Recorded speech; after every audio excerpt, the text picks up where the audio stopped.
Baik, selamat siang kawan-kawan perjuangan serikat buruh.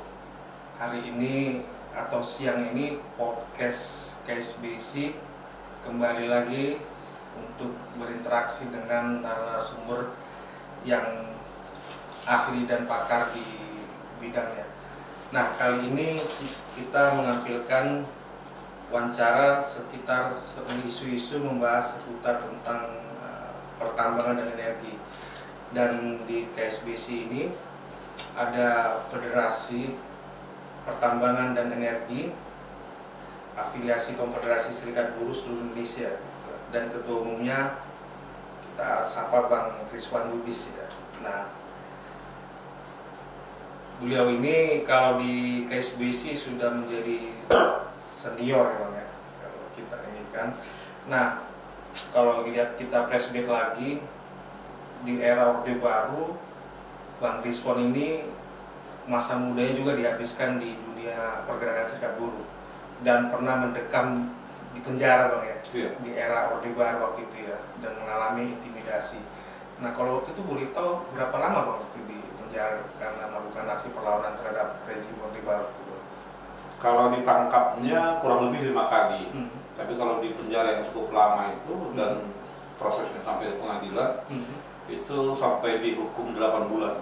8 bulan ya. Itu tepat di tahun 94.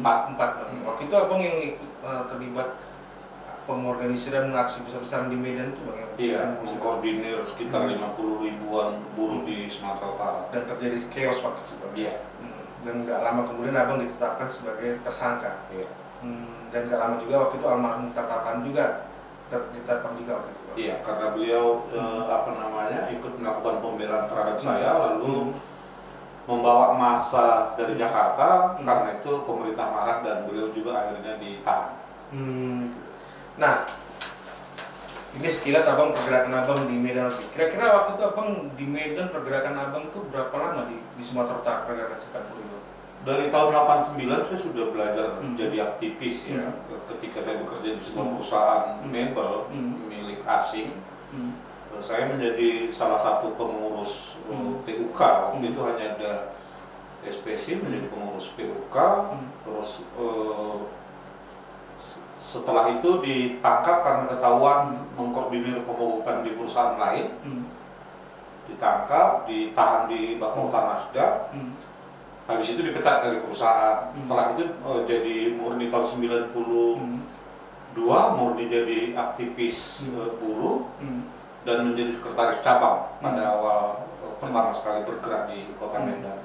Selanjutnya jadi ketua cabang tahun 97. Dari tahun 97 sampai 2000 itu menjadi koordinator wilayah di Sumatera Utara. 2000 baru pindah ke Jakarta dan sekarang di PP. Nah, kalau boleh Bang sekilas tahun berapa Bang FPI ini Bang didirikan Bang? FPI sendiri sebenarnya berdiri tahun 98, 30 April 98. Saya belum di sini waktu itu. Jadi ketika pertama sekali ke sini tahun 2000, kawan-kawan yang sudah di sini lebih dulu itu langsung menarik saya untuk bergabung di FPI. Walaupun ketika itu almarhum Mukhtar Papahan menawarkan saya di federasi lain, memimpin di federasi lain. Tapi menurut saya tantangannya agak berat adalah di FPI, sehingga saya lebih tertarik di sektor tambang ini. Akhirnya saya bergabung di FPI. Nah, pada saat itu Bang, ketika Abang baru bergabung di tahun 2000, bagaimana Bang kondisi FPI waktu itu Bang? Apakah sudah ramai seperti sekarang ini atau masih tahap merintis?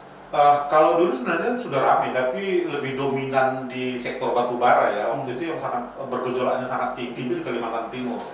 Khususnya Kaltim Primakul di Sangatta Kutai Timur, perlawanan kawan-kawan di sana lumayan tinggi. Selain Kutai Timur ada Kabupaten Pasir di Kalimantan Timur. Lalu kalau migas itu di Riau, di Sepron waktu itu. Sepron itu yang lumayan tinggi perlawanan ketika itu. Kalau daerah lain belum begitu tinggi. Nah, waktu itu sebenarnya kita lebih banyak dari Indonesia Tengah ke Barat. Setelah saya pimpin 2012, itu sekarang lebih banyak di Barat daripada lebih banyak di Timur daripada di di barat. Jadi tengah ke timur itu sekarang lebih mendominasi ketimbang yang wilayah barat.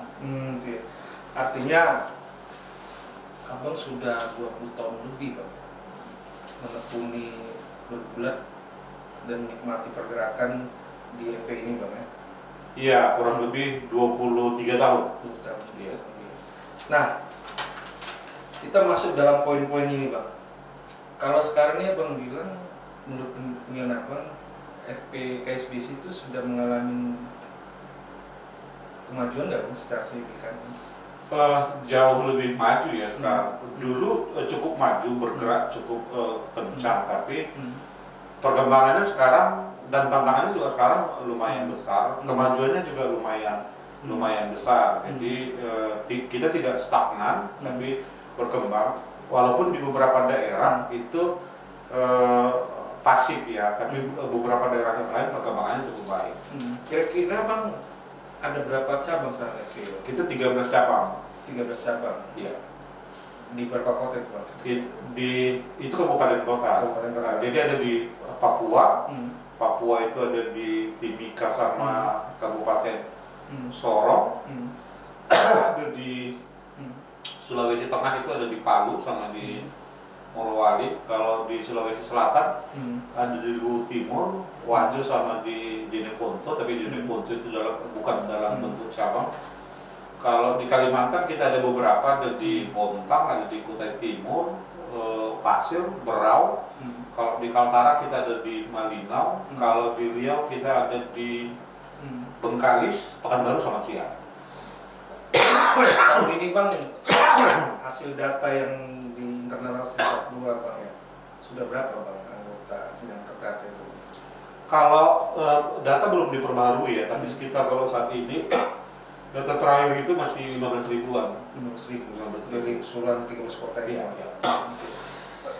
Nah, ini kita masuk poin-poin yang lebih mendalam nih bang, tapi ya serius-serius santai aja bang, Siap. Gak usah terlalu serius sekali bang. Nah, beberapa tahun ini bang, isu buruh khususnya di sektor energi dan tambang ini sangat panas bang ya, terutama ya di pemerintahan Jokowi ini bang ya. Nah, beliau itu sangat banyak mengundang investasi dari luar, terutama dari sekarang ini negara Cina itu yang pertama itu kebanyakan sekarang di Indonesia Timur bang ya. Nah itu di industri nikel salah satunya itu, bahkan nikel itu terbesar di dunia Indonesia ini bang. Nah investasi Cina itu pun para pengusaha-pengusaha itu sangat banyak sekali. Tapi dalam proses perjalanan itu bang, terjadi banyak pergesekan bang, khususnya di tenaga kerja yang asing datang itu dari Cina itu datang ke Indonesia dan berbenturan dengan tenaga kerja lokal. Nah kalau misalnya beberapa berita yang saya baca itu beberapa pengamat mengatakan hal yang wajar istilahnya, investor dari Cina itu membawa pekerjanya karena mereka punya skill, terutama dalam membangun smelternya itu mereka punya keahlian tenaga kerjanya. Nah itu dari versi beberapa pengamat. Namun dalam perjalanannya itu di fakta-fakta di lapangan itu terjadi kesenjangan sosial. Nah ini mungkin agak sekilas saya baca bang ya. Ini kan data yang lebih itu karena kita harus bicara ya. Ini agak sekilas saya baca. Menurut data Kementerian Tenaga Kerja, jumlah tenaga kerja asing atau TKA di Indonesia pada 2019 sebanyak 109.546 orang. Kemudian pada tahun 2020 turun menjadi 93.761 orang. Lalu di tahun 2021 menjadi 88.271 orang dan pada 2022 turun lagi menjadi 70.571 orang. Nah, Kemnaker mengatakan TKA ini paling banyak bekerja di Morowali, khususnya di kawasan PT Indonesia Morowali Industrial Park atau IMIP, karena sedang menggenjot pengembangan pabrik pengolahan dan pemurnian hasil tambang atau smelter. Nah, versi Kemnaker yang TKA bekerja di IMIP ini sekitar 4.000 orang, sedangkan tenaga kerja lokal yang sudah terserap 45.000 orang. Nah, versi pemerintah tenaga kerja asing itu memang sudah diatur dalam Permenaker nomor 34 tahun 2021 yang mengatur tentang pengundangan tenaga kerja asing. Adapun terdapat beberapa juga mengacu pada Undang-Undang Cipta Kerja yang ditelurkan melalui Permenaker nomor 8 tahun 2021 tentang peraturan pelaksanaan PP nomor 34 tahun 2021. Nah, ini Kemenaker bertugas memonitor jumlah pekerja TKA yang ada bisa melalui rencana penggunaan tenaga kerja asing atau RPTKA.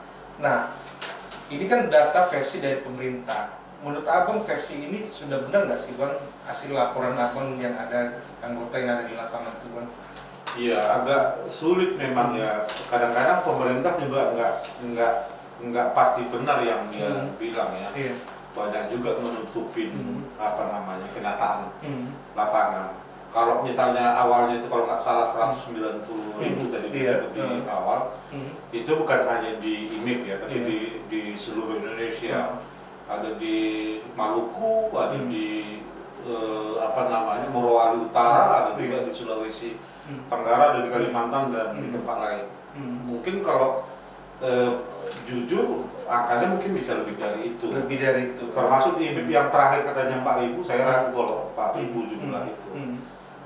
Sayangnya kan memang kita susah mendapatkan data yang lebih valid kan. Ketika misalnya kita datang ke imigrasi, nggak yakin kita bisa dapatkan itu. Jadi memang saya ragu. Tapi kalau memang penambahan khususnya di IMIP sekarang itu target mereka itu 80.000. Jadi kalau 45.000 tadi dibilang TKA, untuk saat ini sekitar mendekati angka di 80.000 karena perkembangannya terus terjadi. Jadi penambahan jumlah tenaga kerja di tenaga kerja lokal yang ada di IMIP itu terus bertambah, apalagi dengan adanya pabrik baterai yang sekarang lagi sedang dikerjakan kan. Jadi angka 45.000 itu saya pikir bukan angka yang sekarang, angka yang lalu. Sekarang itu sudah mendekati di angka 80.000 orang yang bekerja di IMIP.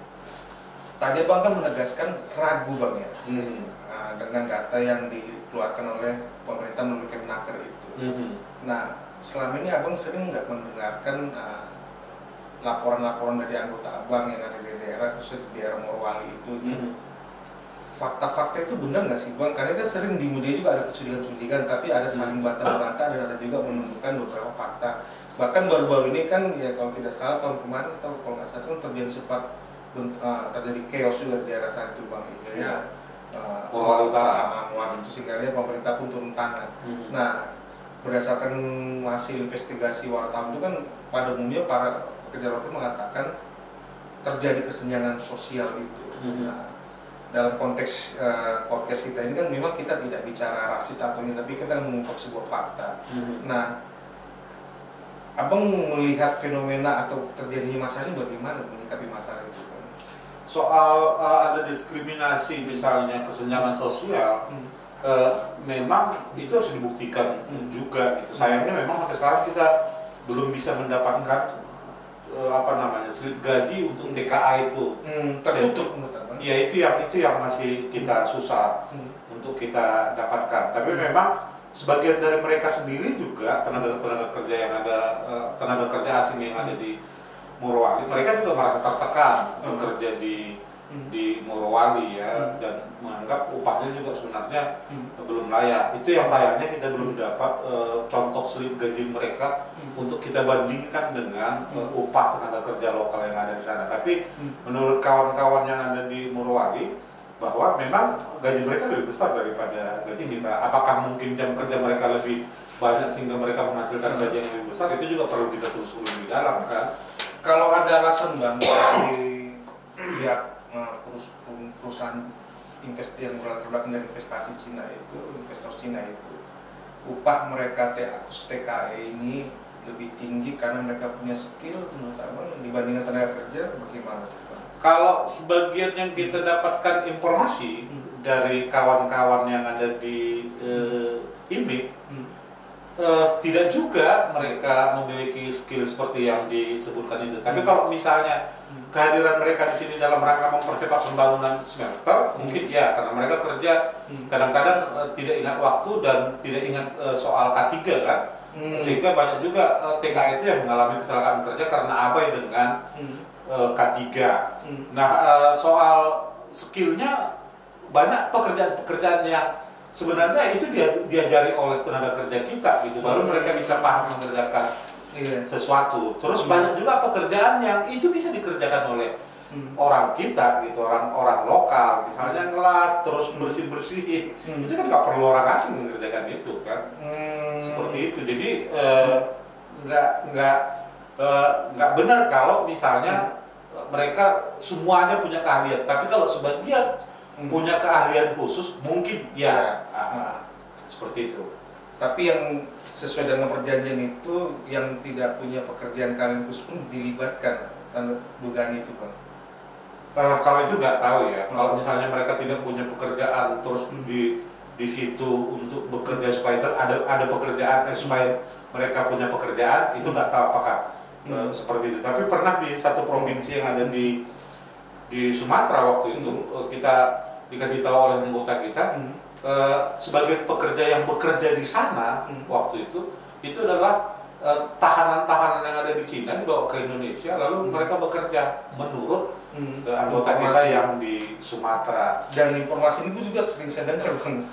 Nah itu saya terdengar memang, apakah itu fakta atau tidak, memang ada beberapa juga di internal wartawan juga pernah mengatakan ada sebuah desain bahwa karena di negara Cina ini telah penduduknya sangat padat dan banyak inian, maka sebagian yang mantan-mantan narapidana ini diberdayakan bekerja di net. Tapi itu kan kita karena kita belum punya bukti secara real, jadi kita tidak perlu ini kan jadikan sebuah isu karena kita belum punya. Nah, tapi pada intinya pada kita masuk dalam substansi isu-isu normatif.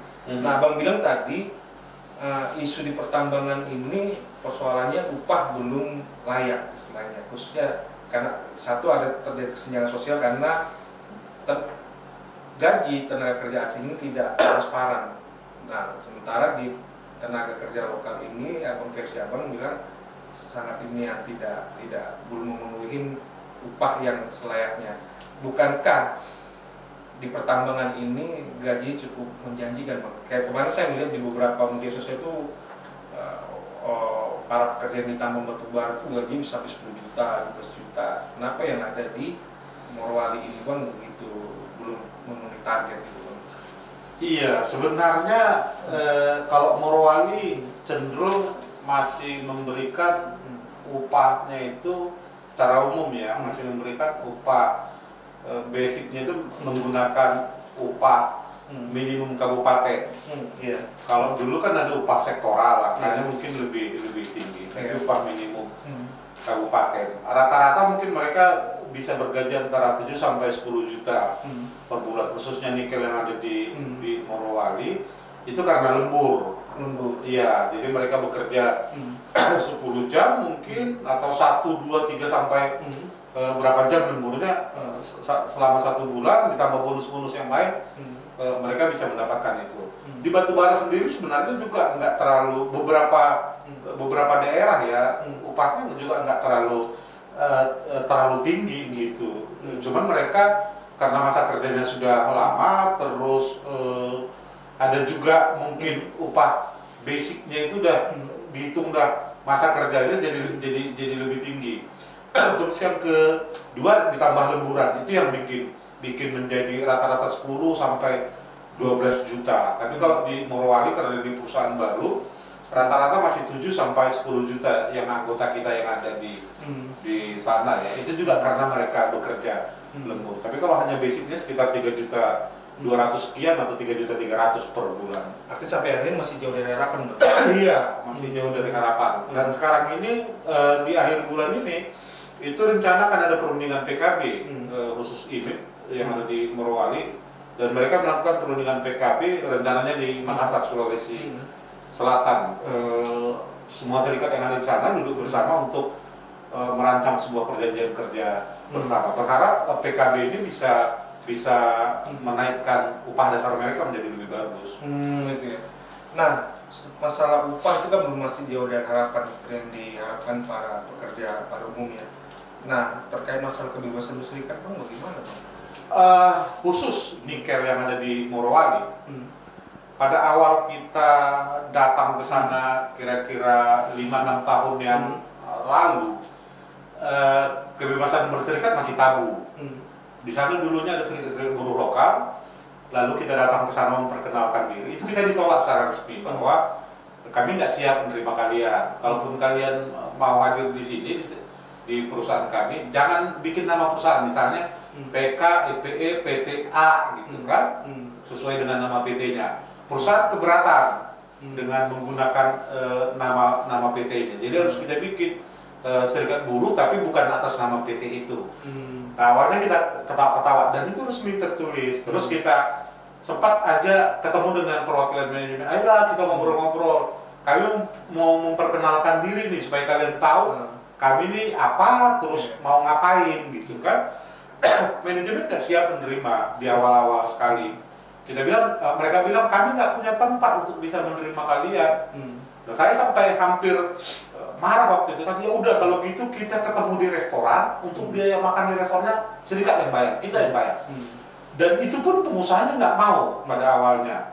Nah, 6 bulan kemudian kita bikin lagi kegiatan di Morowali. Syukur alhamdulillahnya pengusahanya udah berubah. Jadi kita difasilitasi penginapan, difasilitasi meeting untuk training bagi kawan-kawan selama 3 hari difasilitasi. Terus kita sudah mulai diajak, ayo kita makan siang bareng gitu kan, dan kita udah mulai enak ngobrol.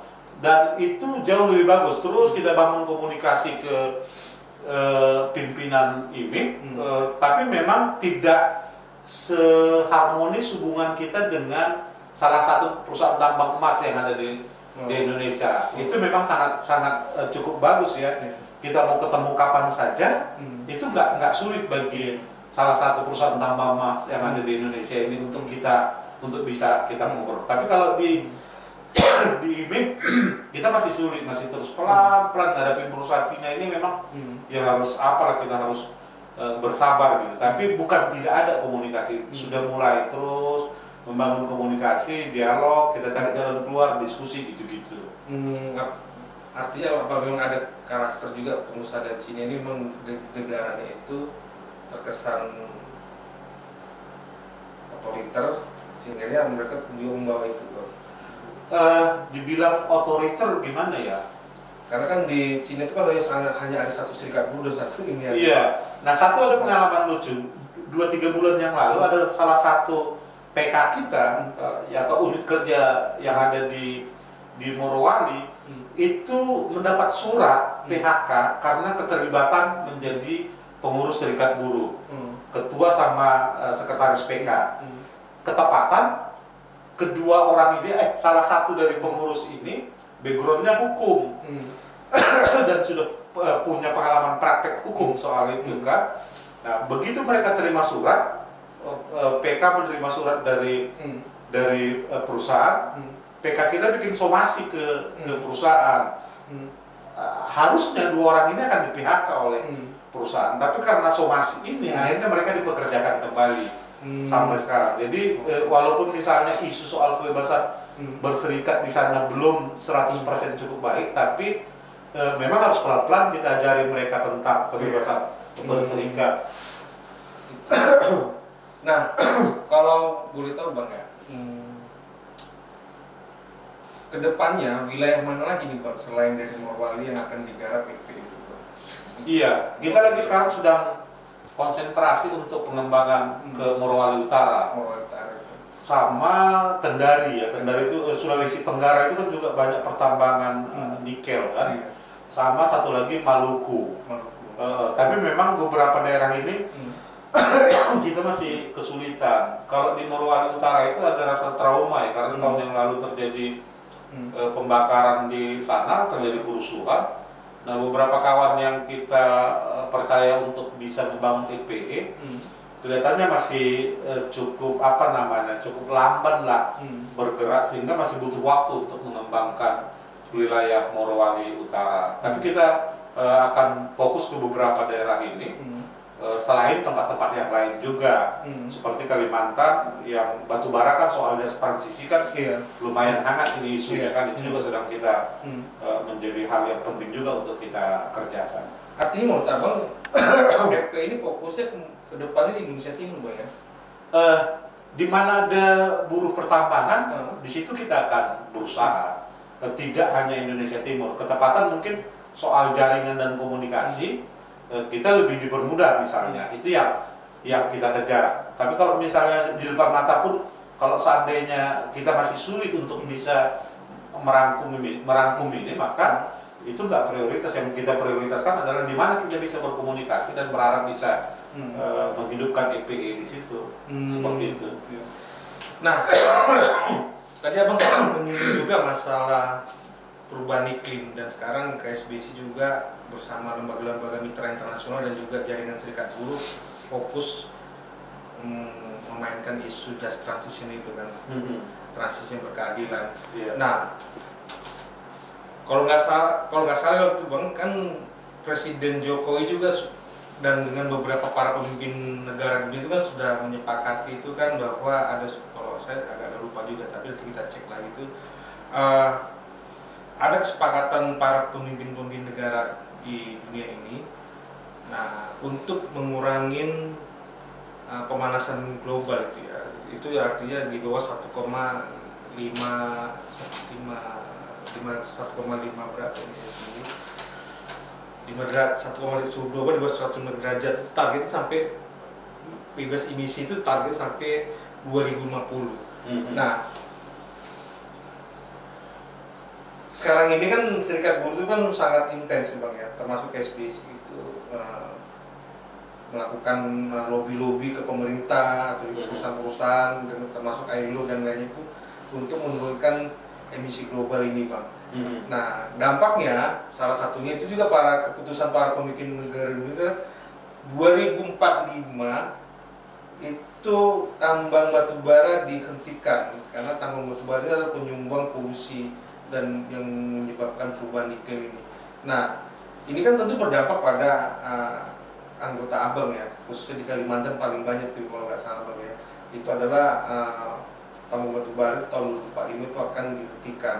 Nah, dampaknya kalau ini dihentikan, pastinya kan mereka ini kan akan kehilangan pekerjaan. Nah, bagaimana strategi FPI untuk menyikapin dan mencari solusi terkait masalah wacana tahun 2045 ada kesepakatan tambang batubara di seluruh dunia itu akan dihentikan dan beralih kepada energi hijau atau energi terbarukan, itu beralih ke energi listrik. Bagaimana tanggapan Anda? Iya, jadi isu soal penggalian batubara ini kan sebenarnya nggak final nih antara Departemen A dengan Departemen B di pemerintahan. Itu konsepnya kan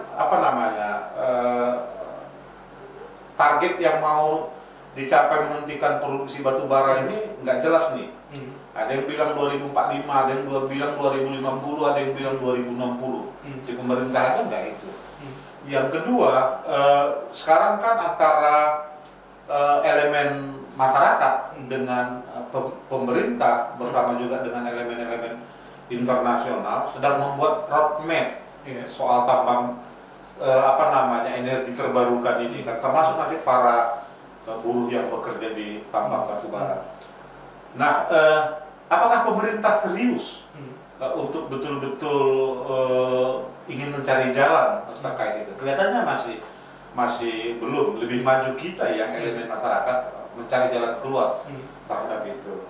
Nah, di tambang batubara sendiri, kalau ditanya ke kawan-kawan di Kalimantan Timur misalnya, kalian yakin nggak atau apa respon kalian terhadap energi terbarukan atau just transisi yang sekarang lagi sedang hangat? Mereka bilang, bang itu dari dulu ada bang, nggak jelas tuh sampai sekarang. Dan isu itu dari dulu kami dengar dan kami nggak yakin.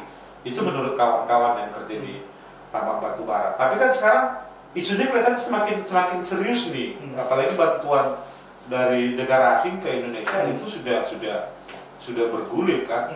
Nah, beberapa peta jalan yang harus dilakukan adalah saya sudah berkali-kali bilang, kalau mau dihentikan jangan yang ini dulu gitu, jangan yang produksi resmi, misalnya perusahaan-perusahaan resmi. Lebih banyak mungkin perusahaan-perusahaan ilegal yang merusak alam kan, yang tidak berizin, yang di backup oleh oknum-oknum tertentu di daerah sampai ke ke pusat. Itu dulu yang harus tapi sebenarnya banyak perusahaan ilegal berekspresi.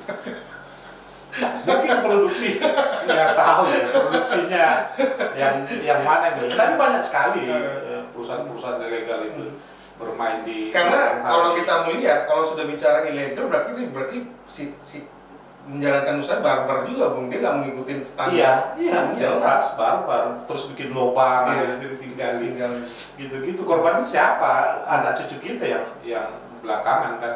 Nah mungkin itu, misalnya lubang-lubang ini harapannya mungkin bisa ada manfaatnya juga ke depan menjadi objek wisata misalnya.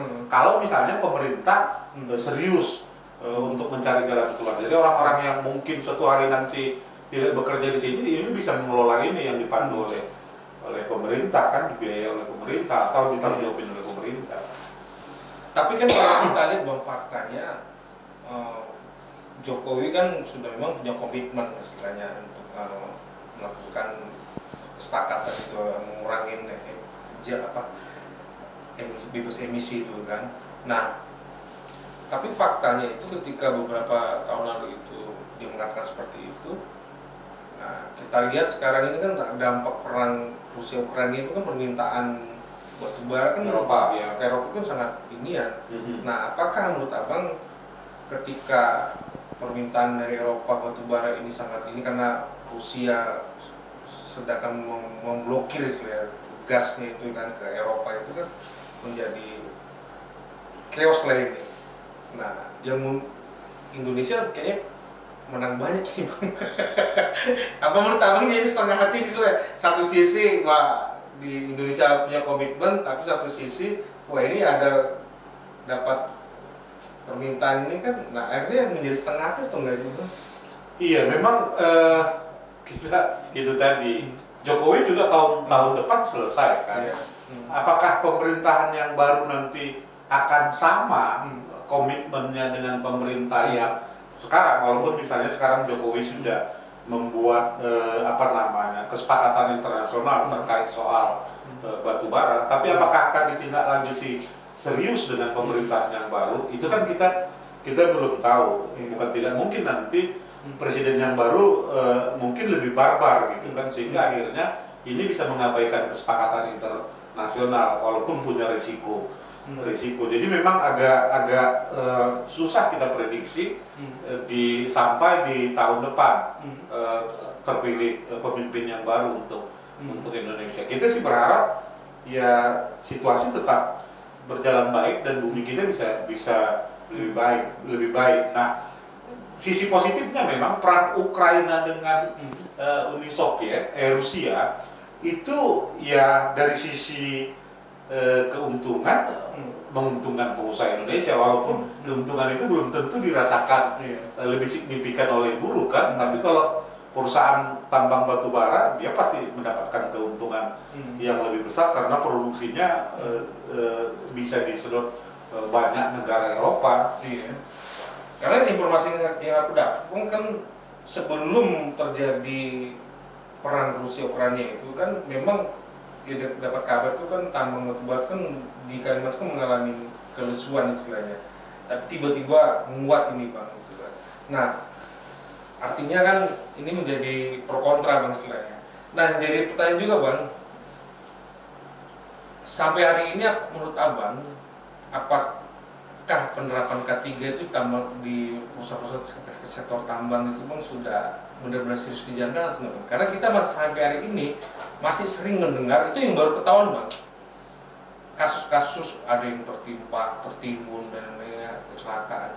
Nah, ini baru ketahuan, Bang, karena kan ini kan jauh dari pusat komunikasi. Tambang-tambang itu tidak pernah ada di kota-kota besar, yang ada itu kan di pedalaman-pedalaman. Apakah menurut Abang dan juga berdasarkan laporan dari anggota Abang, penerapan K3 itu sudah benar-benar dijalankan atau belum?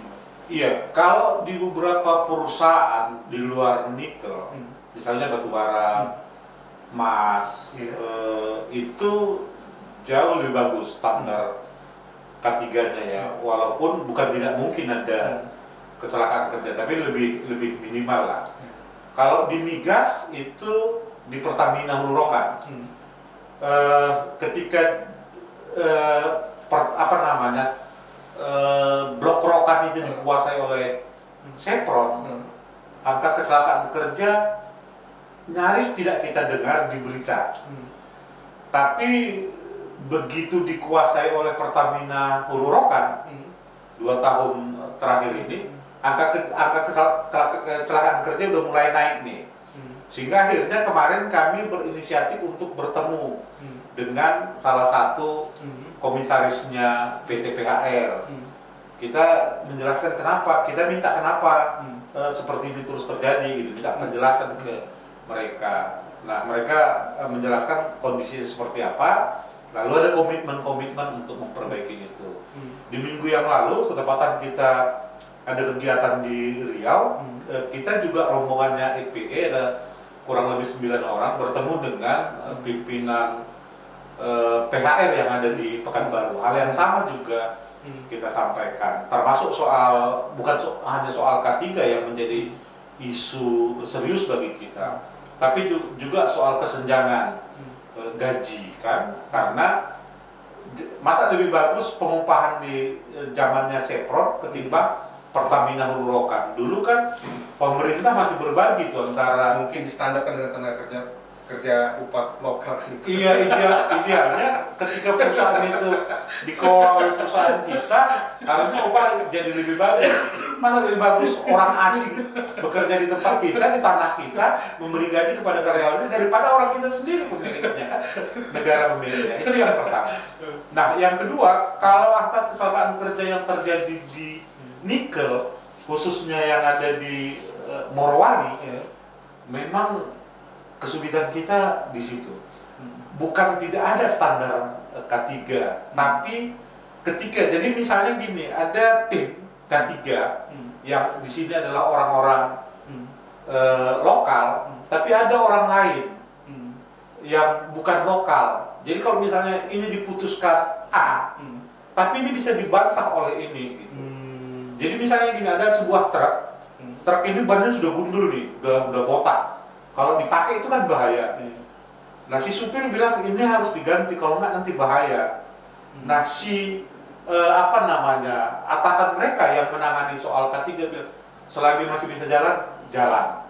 Itu sebabnya terjadi kecelakaan kerja, misalnya rem blok dan lain-lain, karena mengabaikan yang itu. Jadi mereka sangat irit dengan biaya, tapi akan mengeluarkan biaya yang lebih besar, dan begitu terjadi kecelakaan kerja. Itu yang terjadi di itu. Yang kedua ya, banyak juga pekerja-pekerja asing yang bekerja di Morowali itu memang benar-benar mengabaikan soal K3-nya gitu. Jadi banyak kita temukan juga misalnya TKA yang meninggal karena abai soal K3, dan itu menyedihkan sekali. Jadi beberapa waktu yang lalu, bulan Maret saya ke Morowali terakhir, dan itu sebenarnya hampir tidak pernah kita dengar ada ambulan yang satu hari misalnya sampai 5 kali lalu lalang, karena sudah nggak bisa lagi di backup di rumah sakit perusahaan, akhirnya dipindahkan ke rumah sakit yang lebih besar. Dan di bulan Maret kemarin itu satu hari bisa 5 kali kita dengar suara ambulan lalu lalang mengangkat orang jadi mengalami kecelakaan kerja. Jadi korban itu kan TKA-nya, Bang. Bisa TKA, bisa TKI. Jadi itu menimpa semua orang, tapi bukan berarti TKA aman dari kecelakaan kerja. Karena itu tadi mengabaikan, meremehkan, seperti itu. Dan perintahnya berbeda. Artinya ini kan, Bang, Mas Hani kan masih jarang terblow up, istilahnya masih jarang. Iya, seperti itu. Nah, karena kan kalau kita lihat kawasan ini kan kawasan perusahaan internasional, seharusnya sudah menerapkan ya K3 yang seperti yang idealnya kan. Nah, tapi ini kok terdengar ini ya. Nah, anggota pun pernah mengalami kecelakaan seperti itu, Bang? Kayaknya anggota kita yang begitu-begitu masih belum cukup, masih banyak yang di luar anggota yang mengalami kecelakaan kerja. Jadi masih angka kecelakaan kerja lumayan tinggi, tapi syukurnya tidak banyak menimpa anggota EPE, banyak anggota yang lain. Tapi bukan tidak ada ya, ada tapi kecil untuk angka kecelakaan kerja. Ini bukan membanding-bandingkan Bang ya, artinya berbeda karakter berarti Bang ya. Kalau perusahaan dari Eropa itu kan dengan perusahaan dari Cina, berarti Eropa ini benar-benar menerapkan standar K3 pertama.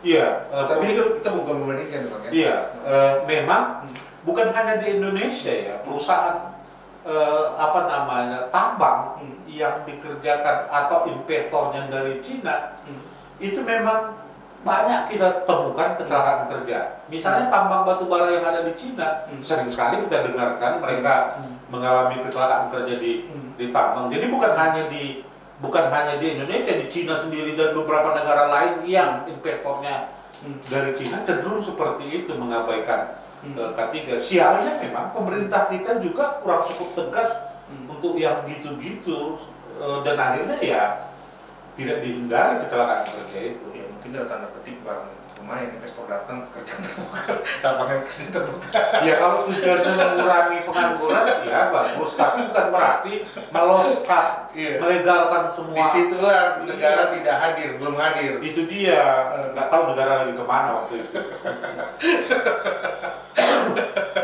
Nah, agak sedikit tadi Bang yang ada lupa sedikit Bang. Nah, masalah skill. Nah, ini tadi kan memang agak lupa dalam pertanyaan tadi. Terkait masalah kesenjangan sosial, masalah negara Cina, investor Cina membawa pekerjaannya, terus tenaga kerja lokal kita merasa ada kecemburuan sosial karena masalah upah tidak transparan. Nah, waktu zaman Hanif Dakiri Menteri Tenaga Kerja itu kan sudah menggaungkan program-program vokasi itu, Pak. Nah, sehingga investor Cina itu kan masuk. Nah, apakah program vokasi khusus di sektor pertambangan itu untuk meningkatkan skill? Ya, kita bicara logi, Pak. Skill seorang pekerja punya skill banyak, berarti dia harus dihitung upahnya dihitung dengan skillnya. Apakah program vokasi itu dia tidak sesuai dengan fakta di lapangan, hingganya kita ini dianggap oleh negara investor Cina itu skill kamu kan nggak ada apa-apanya dibandingkan yang kami bawa ini tenaga kerja kami punya skill gitu. Iya, saya nggak tahu apakah saya salah, tapi mungkin perlu evaluasi juga ya dari programnya pemerintah. Konsep pemerintah soal pembangunan ini kan sebenarnya harus terencana dengan baik. Negara kita ini mau seperti apa? Apa misalnya yang menjadi produk unggulan kita? Apakah pertanian, apakah pertambangan, apakah yang lain-lain? Lalu bagaimana menyiapkan sumber daya manusianya? Ini kan nggak tersiapkan ini, sehingga akhirnya datanglah tenaga kerja asing untuk memenuhi kebutuhan lokal kan. Jadi kesalahan bukan hanya di pihak perusahaan asingnya, tapi juga di pemerintah itu sangat serius. Artinya harusnya pendidikan juga harus disiapin, skill-skill itu harus disiapin.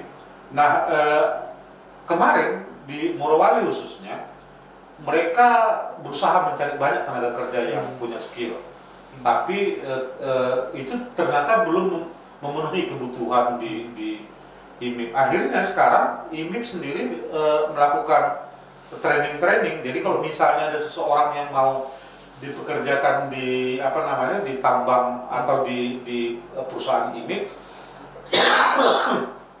dia harus di training dulu beberapa bulan. Ketika dia sudah dianggap lolos, baru dia dipekerjakan di situ. Sama artinya dia dengan skill nol kan waktu dia mulai bekerja di IMIP. Jadi memang biasalah menurut saya slogan pemerintah selalu yang indah-indah kan, tapi kita tidak menemukan jarang menemukan untuk peningkatan upskill itu kepada kawan-kawan. Kalaupun misalnya ada, biayanya kan lumayan mahal kan, itu yang juga persoalan. Lalu apakah upskillnya ini benar-benar serius dikerjakan? Coba tanya dulu ini gitu, apakah benar-benar serius atau hanya formalitas saja? Itu yang juga harus dilihat lagi. Jadi tidak jaminan juga kalau misalnya dia punya sertifikasi A, dia betul-betul paham di situ. Kadang-kadang hanya sertifikatnya saja yang itu, tapi belum tentu dia mahir di bidang itu kan. Nah, ya ini yang mungkin jadi persoalan yang serius soal niat niat baik, niat tulus dari para pemangku kepentingan ini yang harus betul-betul dilihat lagi gitu, supaya bangsa ini bisa jadi lebih bagus. Jangan kita akhirnya menderita di negara kita sendiri, kan itu yang menyedihkan gitu. Jadi Bang, terkait masalah Undang-Undang Cipta Kerja, yang paling berdampak di buruh di sektor pertambangan itu pasal apa sih Bang? Iya, sistem kerja kontrak ini kan pasti itu akan persoalan. Terus upah sektoral itu juga jadi persoalan. Misalnya orang yang bekerja di tambang nikel atau tambang batu bara, basicnya sama dengan misalnya orang yang kerja di pabrik kerupuk gitu, di satu kabupaten, di satu tempat kan. Nah ini kan agak lucu. Sementara risikonya orang yang bekerja di tambang ini jauh lebih besar daripada orang yang bekerja di pabrik kerupuk. Itu contoh sederhana ya. Tambang itu masuk di bursa saham ke Jakarta, kerupuk nggak masuk. Iya. Tapi sama dia tidak ada kerupuk di saham bursa iya. harus kita cari jalan keluarnya untuk yang gitu kan. Jandre lah yang tahu soal kerupuk. Artinya FP sampai hari ini tetap menolak beberapa pasal di Undang-Undang Cipta Klaster Tenaga Kerja itu Bang ya? Iya, sebenarnya hampir semua kita tolak itu, termasuk tenaga kerja asing gitu kan. Kan di Morowali juga misalnya banyak TKA itu yang mengurusi kepersonaliaan di perusahaan, padahal itu kan nggak boleh gitu. Sayangnya yang kita laporkan kemarin terakhir di 12 Juli ke pengawas itu soal keseriusan pengawas dalam memperkecil angka kecelakaan kerja di Morowali, khususnya tambang nikel di Morowali. Itu kita sampaikan ke Kementerian Tenaga Kerja dan kita belum mendapat update apa yang sudah mereka lakukan sekarang. Jadi kita sedang merancang tindakan-tindakan atau gerakan-gerakan lain kalau misalnya pemerintah khususnya bidang pengawasan di Kementerian Tenaga Kerja tidak merespon. Saya bilang kemarin kalau misalnya kalian tidak melakukan sesuatu sampai di bulan Oktober nanti, kami akan melakukan upaya ini. Sekaligus kita dengar bahwa itu artinya kita kurang percaya lagi kepada pemerintah Indonesia untuk menjalankan fungsinya sebagai pengawas. Itu kita sampaikan ke mereka, karena kita udah berkali-kali sebenarnya menyampaikan ini ke kementerian, termasuk ke kawan-kawan kita di dinas kabupaten, dan saya juga pernah menyampaikan ini bersama dengan kawan-kawan Morowali di pengawas provinsi. Tapi harapan kita itu belum belum memuaskan gitu. Dan kelihatannya memang pemerintah sendiri tidak serius. Kalau misalnya mereka serius, diajak kita ngobrol, jalan keluarnya gimana gitu kan. Dan karena mereka pemerintah, mungkin mereka merasa mereka lah yang paling pintar, mereka lah yang paling ngerti gitu. Atau mungkin mereka bisa menyelesaikan persoalan itu berdua dengan perusahaan gitu. Padahal sebenarnya kalau mereka punya niat tulus, punya niat baik untuk memperkecil angka kecelakaan kerja, tidak salah kalau misalnya mengajak serikat buruh untuk duduk bersama dan mencari jalan keluar bagaimana mengatasi ini. Karena kan sebenarnya yang menjadi korban dan pelaksana dari K3 itu sendiri sebenarnya karyawan-karyawan, kan buruh-buruh yang kerja di sana, yang notabene itu adalah secara umum anggota serikat buruh yang ada di Morowali. Artinya PR di buruh di sektor pertambangan sangat kompleks Bang ya? Iya, lumayan kompleks. Nah, sebenarnya kalau kita bedah lagi nih Bang, bisa 5 jam lebih nih Bang. Kalau bisa 5 hari nggak apa-apa nih. Asalkan ada minum jusnya, ada makan siangnya. Tapi nanti ada lagi beberapa cerita selanjutnya yang akan kita bahas masalah buruh di sektor tambang. Tapi ini, kembali sebelum poin-poin penutup wawancara dengan Abang tadi bilang mulai mengenal dunia serikat buruh dari tahun 89. Ya. 89 tuh Bang, masih remaja berarti Bang ya? Masih imut-imut lah. Nah, 89 itu sampai sekarang 2023 udah cukup. Kau hitung sendiri capek lagi panjang perjalanan itu. Nah, Abang lelah nggak sih Bang? Capek nggak sih? atau memang sudah masukin ya ini sudah selesai harus ada regenerasi atau memang masih ada lagi yang harus dikerjakan? Iya, abang sudah komitmen. Biasanya sih abang selalu pegang teguh dengan komitmen ya. 2025 kan mengakhiri menjadi pengurus DPP EPE. Kalaupun masih dibutuhkan, paling nanti harapannya mungkin jadi penasehat di EPE sehingga bisa mendorong membantu kawan-kawan yang memimpin EPE nantinya. Jadi akan ada regenerasi di EPE sendiri, akan ada regenerasi yang baru. Siapa yang memimpin nanti ya itu kembali kepada ADRT-nya EPE ya, melalui kongres. Kami sedang berusaha juga, abang sendiri sebenarnya sedang berusaha juga melirik kader-kader dari lokal untuk pindah ke Jakarta untuk memimpin EPE. Nah, kesulitannya kan memang kalau EPE ini mencari kader dari lokal, misalnya mau digaji berapa di sini, sebenarnya bukan cerita soal apa ya, tapi memang berjuang, kalau nggak makan juga nggak mungkin kan. Nah, saya pernah tawarkan ke kawan-kawan di lokal, saya bilang mau nggak pindah ke DPP, dibayar 10 juta per bulan. Dia bilang terutama untuk yang di tambang emas, kalau tambang emas kan gajinya udah lumayan tinggi-tinggi. Bang, gaji kami di sini 25 juta sampai 30 juta per bulan. Itu penghasilan dari satu orang kan. Ada lagi yang misalnya beberapa tahun yang lalu saya tanya, berapa penghasilanmu 1 tahun bekerja di perusahaan ini? 300 jutaan per tahun. Itu sama dengan di atas 25 atau 25 jutaan lah. Itu yang di perusahaan Freeport itu kan? Nggak usah lagi sebut perusahaan yang sudah mapan. Iya, udah mapan. Jadi dia dikasih yang segitu, ya mereka nggak tertarik.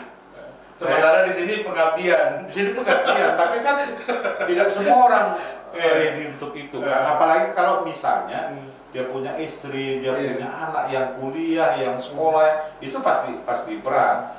Yang memungkinkan itu adalah yang masih single ya, masih bujangan, itu dipindahkan ke sini, yang butuh waktu lah bagi dia untuk terus belajar, sehingga apalagi kalau iurannya cukup kuat itu bisa meningkat. Jadi harapan kami EPE ini bisa hidup dari iuran anggota. Jadi memang EPE sangat serius dalam peningkatan jumlah iuran anggota, sehingga orang tidak sungkan untuk datang ke Jakarta pindah untuk memimpin EPE dengan salary yang tidak perlu kaya-kaya banget lah, tapi tidaknya jangan sampai berhutang gitu kan. Itu yang sedang diperjuangkan. Kalau dulu Pak Mukhtar, almarhum Pak Mukhtar bermimpi ketika misalnya pengurus cabang itu gajinya setidak-tidaknya setara dengan wali kota atau bupati yang ada di situ gitu.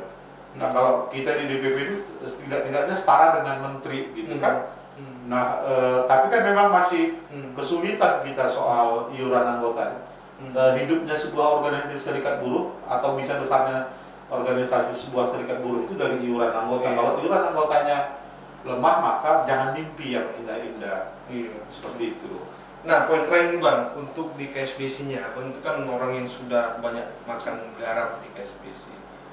Harapan Abang ke depannya KSBC ini bagaimana Bang? Karena Abang sudah melewati bagaimana sakitnya, suka, tangis, dan duka dan lainnya. Ya pokoknya dengan baru. Ya pasti kita KSBC harus terus bergerak ke depannya untuk menjawab tantangan dunia perburuan yang makin berat ini Bang. Gitu. Iya, KSBC harapan apa nih ya, bisa tetap solid lah. Karena melahirkan SBC dan mempertahankan SBC sampai ada seusia sekarang ini, itu korbannya terlalu banyak. Bukan hanya air mata, tapi darah juga harus dikorbankan kan. Nah, sebenarnya sulit menghadirkan SBC sebagai sebuah serikat buruh. Karena sebenarnya SBC ini pejuang dari kebebasan berserikat. Dulu hanya satu-satunya serikat buruh di Indonesia itu SPSI. Sekarang udah banyak serikat buruh di Indonesia. Dan itu dimulai dari yang buka pintu. Iya, dari SBC akhirnya muncullah kebebasan berserikat sebagaimana apa namanya kita lihat di anggaran di Undang-Undang Dasar maupun konvensi ILO kan. Nah, kita sebenarnya sudah menjadi sebuah serikat buruh yang besar, tapi beberapa federasi kelihatannya konsepnya ke depan menjadi sebuah serikat buruh yang besar atau federasi yang besar ini nggak jelas. Itu yang harus kita perbaikin lagi. Tujuan jangka panjangnya itu kayaknya harus dievaluasi gitu. Ada sebagian federasi yang berpikir hanya jangka pendek, selamat hari ini, besok, lusa gitu kan, tidak berpikir bagaimana ke depan 5 tahun, 10 tahun ke depan. Ini kan harus konsepnya harus lebih jelas. Terus konfederasi.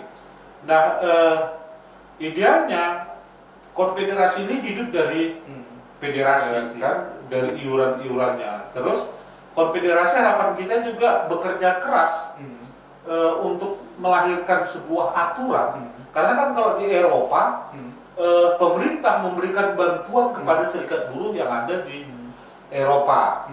Lalu serikat buruh Eropa memberikan bantuan ke serikat buruh yang ada di Indonesia, termasuk KSBC untuk training kan.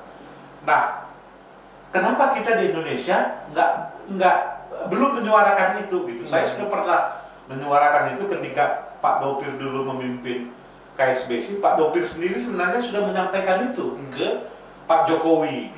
Pak Jokowi bilang, oke, nggak apa-apa, kita kasih, tapi harus ada dulu regulasinya gitu. Jadi regulasinya belum ada. Saya pernah dengan Presiden KSBC Ibu Eli Rosita Silaban 2 tahun yang lalu kalau nggak salah, kita ke DPR dan juga menyampaikan isu ini gitu, supaya pemerintah memberikan bantuan kepada serikat buruh melalui, kan kita buruh sebenarnya memberikan sumbangan ke pemerintah cukup besar dari pajak kan.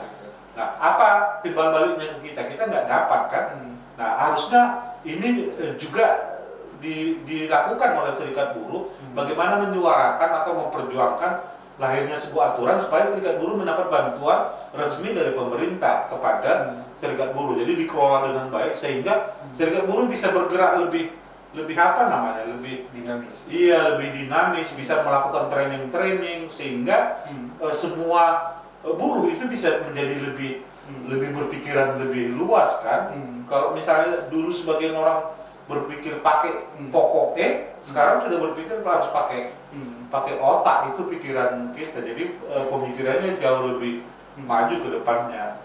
Gitu kira-kira deh. Baik. Kalau didiskusikan pasti lebih panjang lagi, tapi mengingat waktu yang sudah terbatas, saya dan mewakili kawan-kawan tim media KSBC mengucapkan banyak terima kasih kepada Bang Rizwan Lubis yang sudah mengeluarkan waktunya untuk diskusi tentang dunia perburuhan khususnya di sektor pertambangan. Terima kasih kepada Bang Rizwan Lubis. Kami sebagai junior-juniornya mengucapkan banyak terima kasih. Hidup buruh! Hidup! Oke. Makasih deh ya. Hidup.